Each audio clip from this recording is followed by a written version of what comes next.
Greetings. So a little different take here. This video. Um, so I recently saw the post about my DM posted his 44 rules of D&D. I think it was on RPG Horror Stories originally, and then filtered into into Reddit and then Twitter and YouTube. And there's been quite a bit of talk of this, and so I don't have, the long backstory, but presumably someone posted, hey, my DM, my unhinged DM, posted these 44 rules, of which you can see over here. Ooh, there you go. Some of them. And yeah, there are a list of super aggressive rules posted by a really obviously upset dude. Um, and the internet mocked this guy, right? Oh, what a jerk! Oh, he's such a tyrant. And there was like a lot of Reddit craziness. Oh well, some of these are the same tactics that authoritarian governments use to make their people submissive, and I'm like, whoa, hold on, Nietzsche, hold on. It's a pissed off DM overreacting, right? Um, and yeah, it's total. It's there's a lot on here that's sort of garbagey and very over aggressive and overly dramatic, and makes the guy seem like he's a really you know edgy 14-year old, even though they seem to be obviously not teens, but older than that somewhat. Um, so I did read them, and I did watch a little bit of the Fallout, but I did read them, and I've do math. Never do math on camera. I've been gaming in some form or another for 45 years. um, and I have GM'd 99.99% of that. Like 45 years, I have played the amount of times that I've played for a significant period, less than 10. Um, so as a forever GM, having read the 44 rules and heard all the derision and mockery, I'm going to have to say, I sort of feel for the guy. Right? He's obviously upset. And if you read through all the rules, there is this sort of, there is, and don't get me wrong, this guy could be a total jerk. And the outburst doesn't help his case. But if you read through them, you do get this sort of undertone that this is a dysfunctional group. They're not really friends as much as they are acquaintances, that they play together. And, it feels like people aren't respecting his stuff or not respecting each other's time, right? There's drama. There's cheating. If you read these and go through, right? You go here. You tell every single person what you're doing before you do it. You don't roll the dice and then say you're casting fireball, right? That makes perfect sense. That is absolutely reasonable. And the swearing in my mind just adds to that comment. But yeah, like there seems to be a lot of stuff sort of going on here, and some of them are just don't be a jerk, and others are sort of that session zero sort of, I expected this kind of game and I'm getting this other kind of game, and maybe we should have talked beforehand and you could have told me this was going to be a low magic game with high lethality, and that you expect me to role play my persuasion checks, and so on and so forth, right? Like there's a lot of them, and I probably could go over all the 44 rules and make a video about the whole thing. We could talk about each one of these. I'm not gonna, because one of the rules sort of struck me, and there's actually one or two in here that sort of struck me. But I'll get to the one. Like I said, I've GM'd for almost 45 years in one form or another, and having read all of these, the one that absolutely got me, and the one that made me think, I actually feel I need to talk about this a little bit, is number 29. saying shit like, guys, come on, we're not here to have fun, we're here to play D&D, this is serious business, right? So is rude and dismissive of how much work I put into this. I will simply go home if I hear this. So I can sort of mentally hear someone saying that, right? I can sort of vaguely picture the scenario. Maybe there's a lot of table chatter, and he's trying to wrangle the cats to get a thing done that he wants to or get started, for instance. And they're just not reading they're just not paying attention. They're not reading the room. They're not understanding that this guy wants to start his presentation, right? Or whatever. They just want to talk. Um, and he goes, hey guys, we need to pull it in here so that we can start gaming. We only have 3 hours or 4 hours or whatever. And then someone pulls out oh, I see, we're not here to have fun. We're here to play D&D, and this is super serious. And it is rude, and it is dismissive. And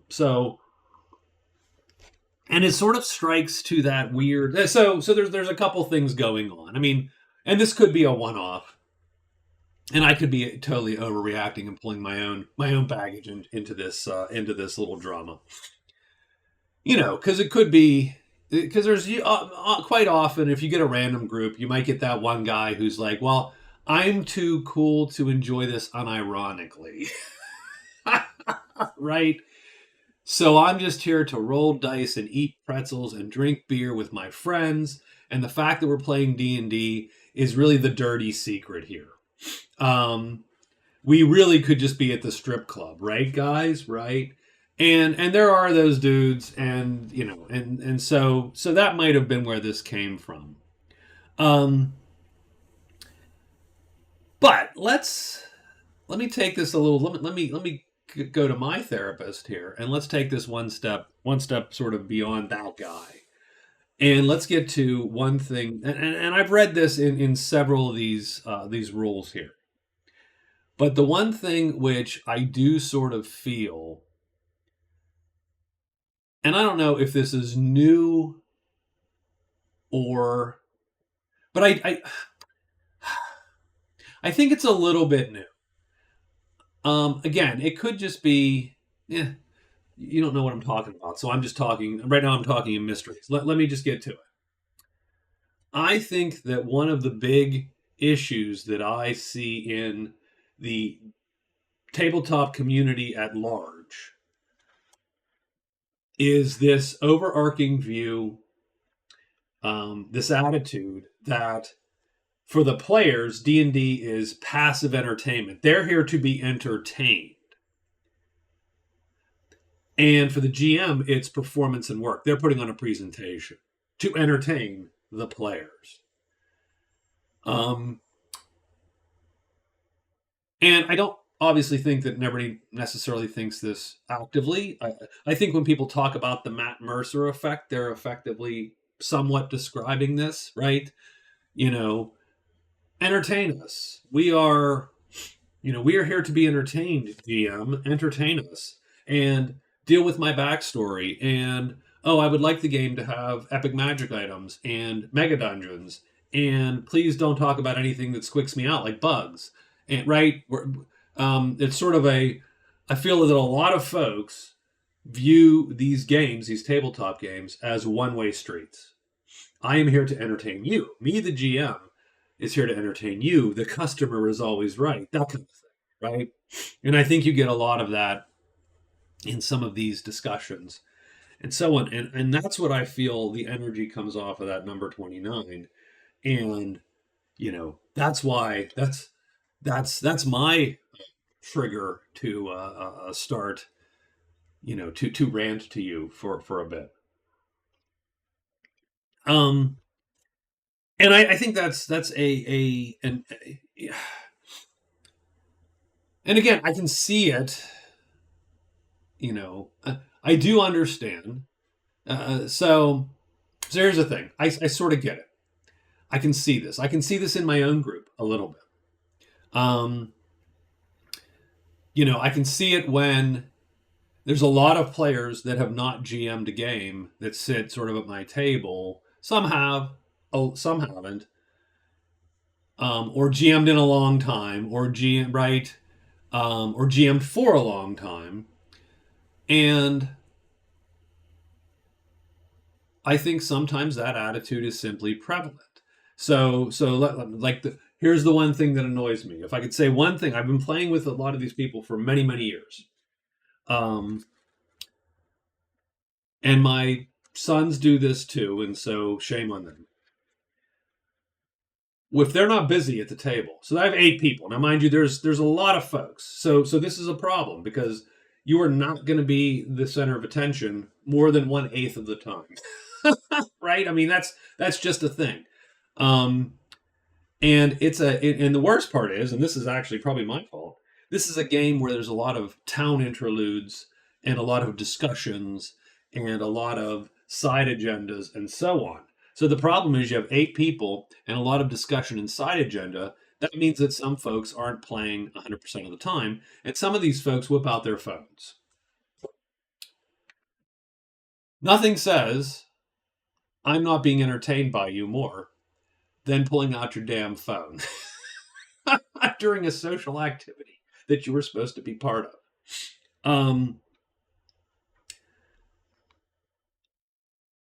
I get it. You are not currently in the spotlight, and you're not currently talking, and I don't have need of you to, right? You're not inputting, but you're pulling out your phone.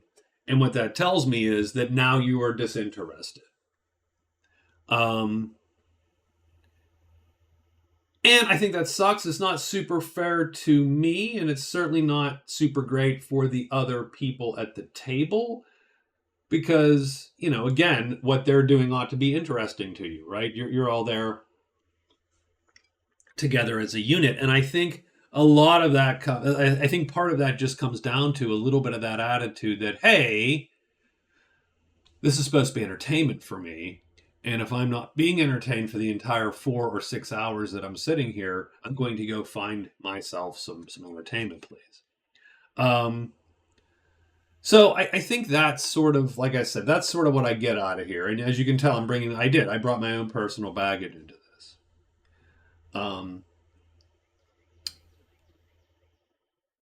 I think what I would tell folks, not necessarily this guy, not necessarily his players, not necessarily my players, but people in general playing games. There was a period of time I was down at my local game store here quite a bit, and there was like a whole summer where games just bubbled up and died, bubbled and died, bubbled and died, and a lot of folks were just gripey about all their games and this GM sucks and he does this, and this GM sucks and he does this other thing, and man, these GMs are so bad, and what I was thinking at the time is. And I wasn't running a game down there at the time, just so you know. What I was thinking though, is all these people were bitching was, well, what about you? like, you're absolving yourself of any responsibility for what happens at the table. I get it, you're just playing, so that means that you have a different part, a different role to play. But what are you doing to make the game fun? It's the same thing I would ask the people with the phones at the table. Well, what are you doing right now to make this game fun or interesting? So I think what I would tell folks is that as players, you are responsible for your own fun. Not all of it, but you are responsible. And I don't mean I don't mean each player is responsible for their own fun. I mean the players as a whole are at least as responsible as the GM, if not a little more even, for their own fun as a whole, as a unit. You're responsible for your fun. As a player, your job is to make stuff you do at the table interesting for the other people at the table. If you have a backstory that no one else ever knows, you're not doing your job. If it's the super interesting backstory, it's so freaking awesome, then why has it never come up? Why have you never brought it up? Right?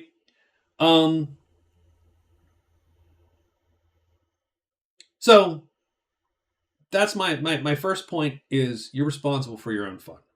The whole backstory thing, that was a rant. I'm sorry. Be present, be attentive, pay attention when other people are doing things. They are doing things. Hopefully, they're entertaining you with their stupid accents or with their fumbled roles or whatever. You know, pay attention, be attentive, cheer them on, whatever. Right? See if you can't.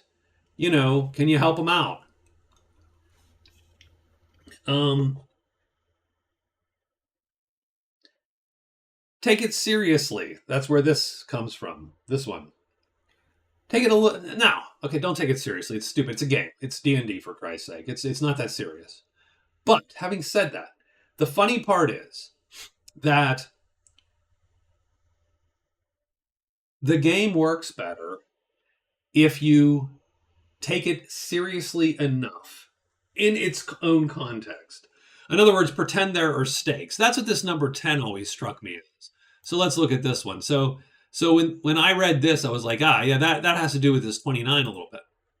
Every snide comment you make to an NPC will be remembered and paid back in triplicate. You all seem to believe there is little consequence. And I sort of get this, right? The king has brought the players in and he is threatening them, holding, you know, whatever, holding some consequence over them so that they will whatever go on this quest for him. Now, don't get me wrong. I'm you know, there's other reasons or whatever, or the sheriff has hauled them in because they were being drunk and disorderly at the pub, or the evil bad guy is holding the 10-year-old girl with with a knife to her throat or whatever, and all they can do is makes makes snide comments. Oh, your shoes on or whatever. I don't know. I couldn't come up with a snide comment, but you know what I mean. They are berating the king. Why?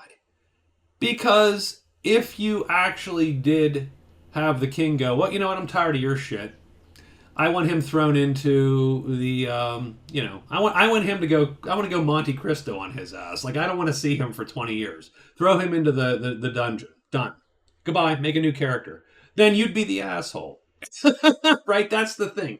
That's what they're saying. They're saying, oh, there's no consequence to us because if you do exact, we know that this isn't how this would go in real life. But because we're not taking it serious, we are daring you to do something. And if you do, we're going to call you a dick because you have taken our snide jokes and then retaliated because your feelings were hurt. And you're like, okay, guys, this all works better. Strangely enough, believe it or not, this all works better if we at least pretend that there are consequences. If we pretend that there's a fear of reprisal, or that the bad guy will just plunge the knife into the poor 10-year-old, or that the king will throw us in jail because that is his divine right for the rest of our pitiful lives, for our pitiful first level lives. So I don't think you need to take it seriously. You need to take it sort of seriously-ish in the context in which it is given, in the box, right? At the table, pretend like it matters to your character. That's all. That's what these are saying. I'd say trust in the process, meaning, if a game isn't quite hitting your specific expectations of how a game, you wanted the game to go, it is obviously your right to leave or even to talk about how you want the game to go or whatever. It's certainly within your right. But maybe, just maybe, hear me out, you should go with it and see what the GM has in his head for it. Or ask him about it. Right? If the GM's like, yeah, I'm going to do a low magic campaign, and I know your last game had magic item stores and shit, but we don't have that. And yeah, you might only find like 2 or 3 relics the whole game, and it's supposed to be a really big deal. Trust in the process. Like, not everything is like, maybe that's not even by the book. Maybe you're playing, now don't get me wrong, maybe you're playing Pathfinder 2, and Pathfinder 2's math has it baked in that at character level X will have +1 weapons, like 5th or something, right? And maybe the GM's like, no, I'm not going to worry about that. I will just I'll make sure the encounters are where they ought to be. and you're not going to have a plus one weapon, and you're not going to have a plus two weapon, or whatever, right? Trust in the process, or ask about the process.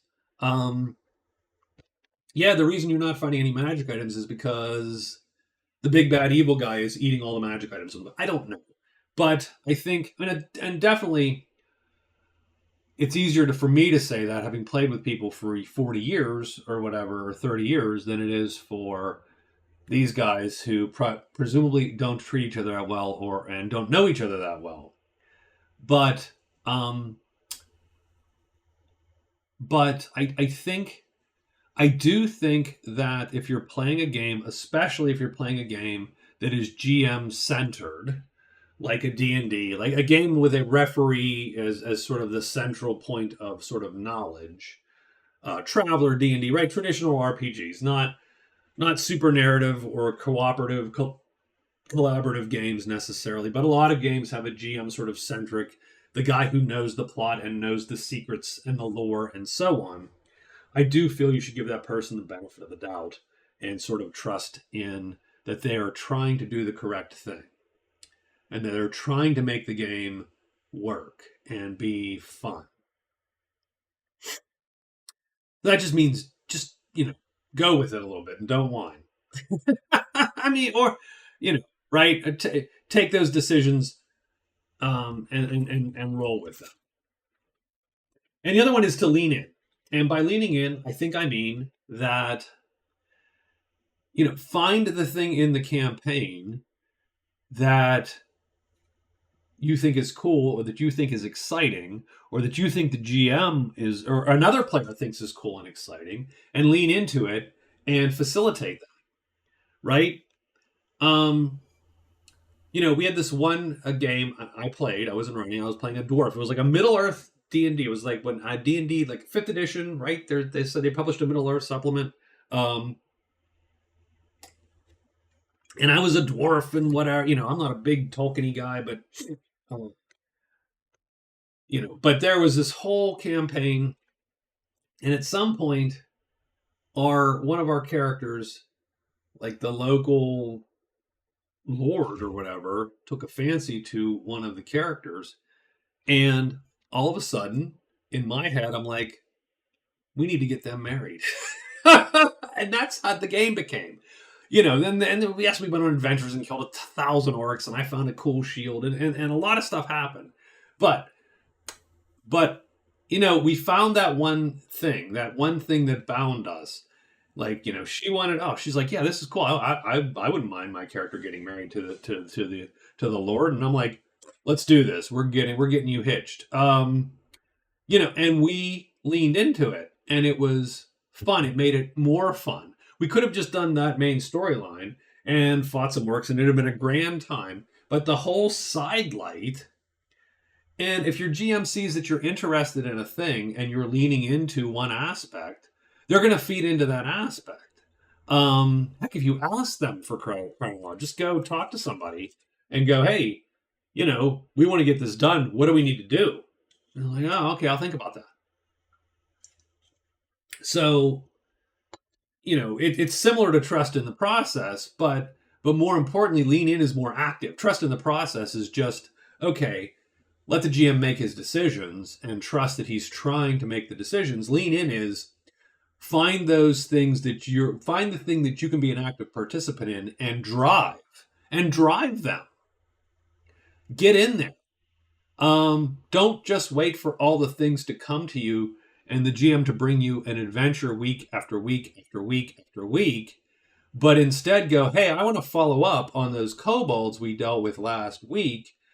I hear, I realize that a dozen of them escaped. I'm going to start hiring folks to go find them, or I'm going to see if I can get some rumors to see if anybody spotted some so that we can go out and finish the job. Or whatever, right? Pick a thing and go for it.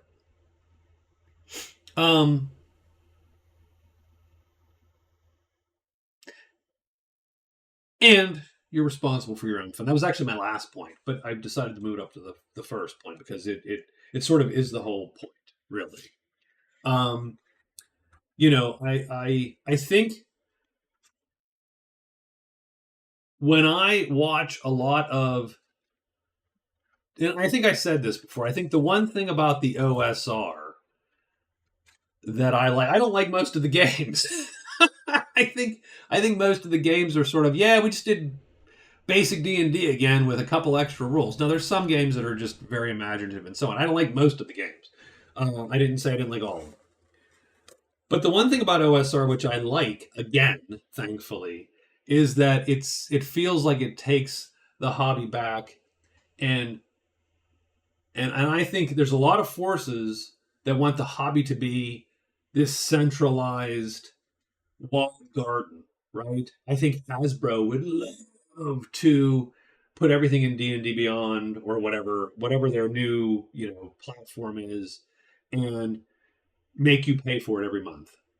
I think a lot of these influencers now with their own games, um, you know, are very anxious to tell you things you ought to be doing and how you ought to be running your table. And now I have a financial incentive. Why don't you play my game? Because my game's going to do this for you. Not saying those games are bad or that that's bad. I think more games are better. But it has led to a very influencerified sort of community where it feels like,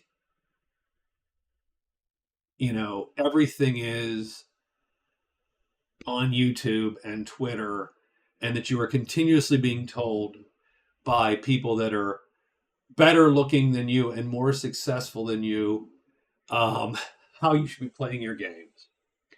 And I feel that OSR is a little bit of a pushback against that sort of thing in the sense that it really does encourage you to bring back and to your own table, right? To bring it back, to roll it back to your own table. Now, mind you, there's a bunch of people that are doing videos on OSR stuff, so it's not like there's not influencers in the OSR space. But a lot of the message of the OSR is, hey man, you're running this for you, and you're running this for the 6 people around your table, and we're going to bring it back to that. You're not going to have, no one's going to talk about, best builds or the 10 combat mistakes you're making in 5th edition or how to make your shit not boring, right? It's just comes back to you. And I think that's actually super important. I do think that the hobby, long after Hasbro and Wizards have run D&D into the ground, and then sold its corpse to someone, I think everybody has enough to play forever now on their shelf behind them. And I think that's sort of the important gig. And I think that's sort of what we need to focus on. And I think this whole concept of, again, D&D as a passive entertainment is sucks. And it is a little prevalent because we are used to being passively entertained. So, having said that, that's probably enough ranting. That's probably enough old man shaking his fist at the clouds for tonight. Thank you very much for this half hour. I do appreciate it. I appreciate you. And I will talk to you all later. Thank you and good evening.